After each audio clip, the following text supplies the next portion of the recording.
भजन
दुसऱ्या दिवशी त्या सत्राजित राजाचा जो भाऊ होता प्रसेन, तो मणी गळ्यात घालून घोड्यावर बसला. आता शिकारीला निघाला. आता शिकारीला जात असताना त्याच्यावर एका सिंहानं झडप मारली. त्याला तिथं मारून टाकलं.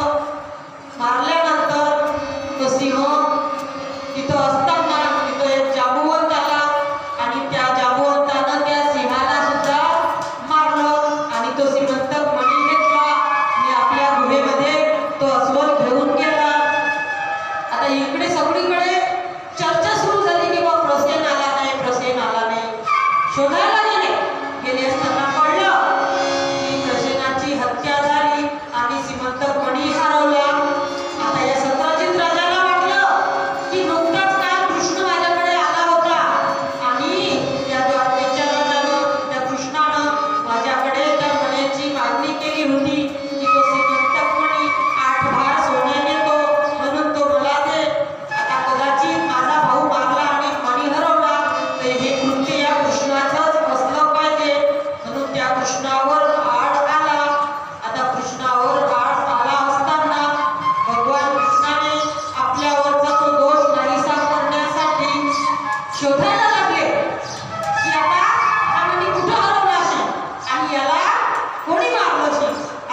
भगवंताने घरी तिचंही स्वागत केलं.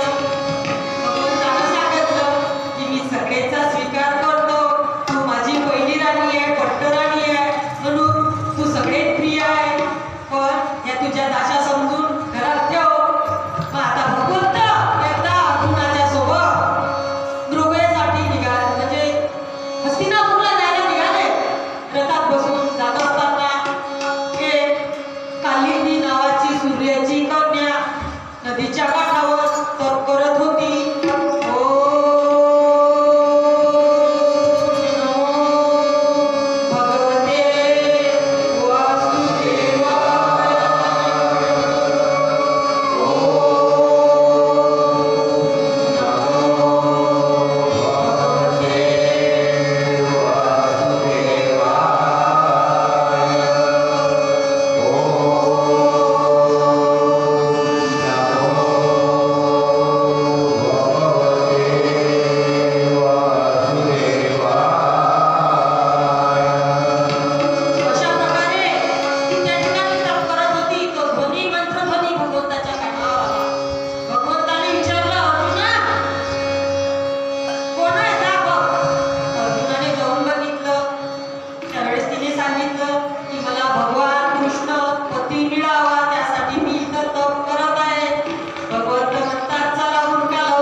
सुद्धा भगवंताची पत्नी झाली 5व्या नंबर.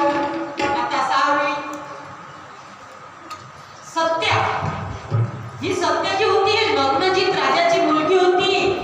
हिच्या वडिलांना फोन केला होता की जो कोणी एकाच वेळी 7 बैलांच्या नाकात नथ घाली, एका नाक म्हणतात की नथ म्हणतात ते घाली, त्यालाच माझी मुलगी देईल.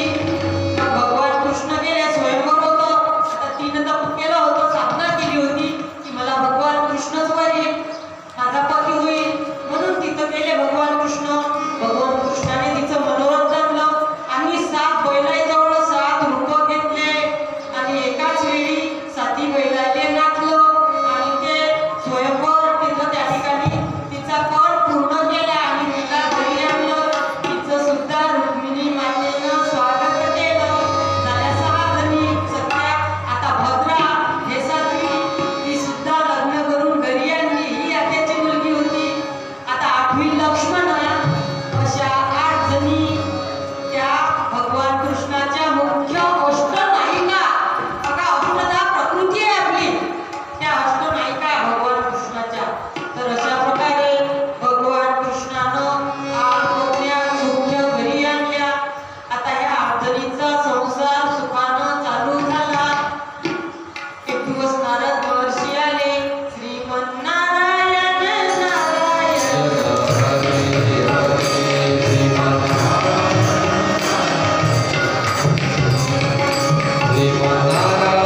उषाच्या स्वप्नात हा अनिरुद्ध दिसला आणि तिला त्याच्यापासून शारीरिक सुखाची प्राप्ती झाली आणि ती स्वप्नामध्येच झालं ते सगळं आणि तिने डोळे उघडून बघितले तर तो नाहीसा झाला.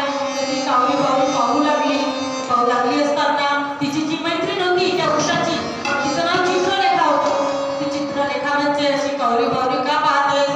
ती म्हणते अगं अतिशय लावण्यवान सुंदर पुरुष मला स्वप्नात भेटला, त्याच्यापासून मला सुखाची प्राप्ती झाली पण तो नाहीसा झाला. आता मी त्याला पती मानलं. त्यावेळेस ती म्हणते थांब मी चित्र काढून दाखवते. ती चित्र काढण्यात हुशार असते. म्हणजे असं आहे काय? नाही. म्हणजे असं आहे काय? नाही. असं करता करता करता करता भगवान कृष्णाचं चित्र काढते. म्हणजे असं आहे पण थोडा वेगळा. मग प्रद्युम्नाचं काढते म्हणजे याच्यापेक्षा थोडा वेगळा. मग डायरेक्ट अनिरुद्धाचं चित्र काढते म्हणजे हाच आहे. हाच आहे म्हणते आणि मनातून वरलं त्याला पती केला. आता हे राक्षसाची पोरगी असते मनातून म्हणजे याचा बलीचा मुलगा.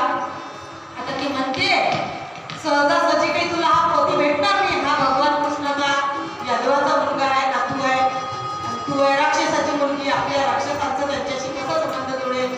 बघा एका नदीच्या काठावर नागकन्या आंघोळी करत होते. त्या शितोळाच्या मुलानं बघितलं अतिशय सुंदर लावण्यवती मुलगी आहे. गेला वडिलाजवळ म्हणते बाबा मला तिच्यासोबत लग्न करायचं आहे. म्हणते बरं. म्हणते आता संबंधाचा बा. म्हणते ठीक आहे. जाते मागणी करायला नागकन्येच्या वडिलांकडे. तो असते हुशार. म्हणते बा आमच्या घरची बाई आहे की नाही तिला विचारतो. ते जरा ब्राह्मणाला विचारेल पत्रिका काही नक्षत्र ग्रह काही आहे काय तिला काय गुरु फिरू आहे काय? गुरु असला की 11 महिने तो गुरु काही निघत नाही तोपर्यंत लग्न करता येत नाही. तिला पाठवतो म्हणजे ब्राह्मणाच्या घरी विचारायला लावतो. घरी गेला बाईने विचारलं म्हणजे त्या शिदोळाच्या मुलाने आपल्या मुलीसोबत लग्न करायचं आहे. आपली मुलगी म्हणजे नागकन्या सर्पाची मुलगी त्याला पसंत आली. ते म्हणते असं काय बाया भल्या हुशार असतात. म्हणजे त्याने असं सांगा की आता काही मुहूर्त नाही दिले गुरु लागेला उन्हाळ्यात येतो. तर म्हणते उन्हाळ्यात जाते सांगते म्हणते आता सध्या काही मुहूर्त नाही शिदोळायले म्हणते आता तुम्ही नाही असं करा 4 महिने थांबा उन्हाळ्यात आपण लग्न करू. आता खरंच सांगा शिदोळ उन्हाळ्यात असतात काय? त्यांचा आगाम फक्त पावसाळ्यात आणि आमचा आगाम फक्त गजानन महाराजच्या प्रगतीपासून हनुमान जयंतीपर्यंत. गोपाळ कृष्ण भगवान की जय. आता इकडे हे अनिरुद्ध स्वप्नात दिसला त्यामुळे तिने चित्र काढलं. ती म्हणते की अगं हाच आहे तो. म्हणते थांब मला मायावी विद्या प्राप्त आहे. मी जाते आणि त्याला घेऊन येते. जाते कोणाला दिसत नाही जाताना तिच्यावर डोळे म्हणजे मोहिनी असते. त्याचे सूक्ष्म रूप घेऊन त्याच्या शयन कक्षामध्ये जाते आणि पलंग उचलते आणि तो पलंग आकाश मार्गाने घेऊन जाते. तिच्या खोलीत ठेवते. आता खोलीत ठेवल्यावर ते त्याच्यासोबत राहू लागते. राजवाडा मोठा असते. स्पेशल खोल्या असतात. कोणाला माहीत पडत नाही. पण एक दिवस त्यांच्या दोघांचं बोलणं ते कुजबूज राजाच्या कानावर जाते त्या बाणासुराच्या. त्यावेळेस तो विचारते. त्यावेळेस सगळीकडे चर्चा होते. त्या ठिकाणी युद्ध होते त्या अनिरुद्धाचं आणि त्या बाणासुराचं. इकडे भगवान कृष्णाला माहिती पडते. भगवान कृष्ण जातात बलराम जातात सैन्य घेऊन जातात तिथं आणि युद्ध करतात. आता त्या बाणासुरानं भगवान भोलेनाथाला प्रसन्न केलेलं असते आणि प्रसन्न करून भगवंत म्हणतात भोलेनाथ सांग तुला काय पाहिजे? तो म्हणते माझ्या नगरीचं रक्षक बनता. त्याच्या नगरीत कोणतंही संकट येत नाही पण तिथं भगवंत आणि ते भोलेनाथ यांचं युद्ध जुळते. शेवटी हरिहर समजवता करतात आणि सांगतात त्याला की हा वाटतंय चांगला आहे तू ही मुलगी या प्रद्युम्नाला देऊन टाक. त्यावेळेस ती नातवाईली भगवान कृष्णाची म्हणजे त्या प्रद्युम्नाची सून त्या ठिकाणी लग्न सोहळा करतात आणि घरी घेऊन येतात. तर अशा प्रकारे भागवतामध्ये अनेक कथा आहेत. कोणती सांगा कोणती सोहळा हे समजत नाही एवढे कथा आहे की महाराजांना माहिती आहे. 7 दिवसात ते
तुला भूक लागली काय? नाही. तहान लागली काय? नाही. संतांच्या मुखातल्या कथा ऐकून बघा, व्यासाच्या मुखकमलातलं हे मकरंदाप्रमाणे ज्ञानामृत पाझरून राहिलं आणि ते शुकाचार्यांनी सेवन केलं आणि ते शुकपरीक्षितीला सांगतात आणि तेच आपल्याला प्राप्त झालं. बघा, या कलियुगामध्ये हे भागवत म्हणजे मरण कसं सुधारावं हे सांगते. आता परीक्षितीला सांगतात की परीक्षिती, एक भौमासूर नावाचा राक्षस होता. त्यानं अतिशय दुष्ट होता तो. त्यानं देशोदेशीच्या सुंदर सुंदर कुमारिका पळवून नेऊन आपल्या बंदीशाळेत ठेवल्या होता. तो त्यांचा छळ करत होता. भगवंताने त्याचा संहार करून त्या सर्व स्त्रियांची सोडवणूक केली. आता त्या म्हणतात, आम्ही कुठे जा, आमचे नातेवाईक आमचा स्वीकार करतील नाही. भगवंत म्हणतात, ज्याचं कोणी नाही त्याचा मी आहे, म्हणून चला त्यांना सुद्धा सोबत आणलं. किती झाल्या? 16,000 आणि 100. पण ह्या 8 म्हणजे 16,108 भगवंताच्या स्त्रिया. पण भगवंत कसे होते? तुका म्हणे नटधारी आणि भोगभोगणी ब्रह्मचारी. लीला त्यानेच करावी, खेळ त्यानेच खेळावा. त्यावेळेस परीक्षिती म्हणतात, भगवंता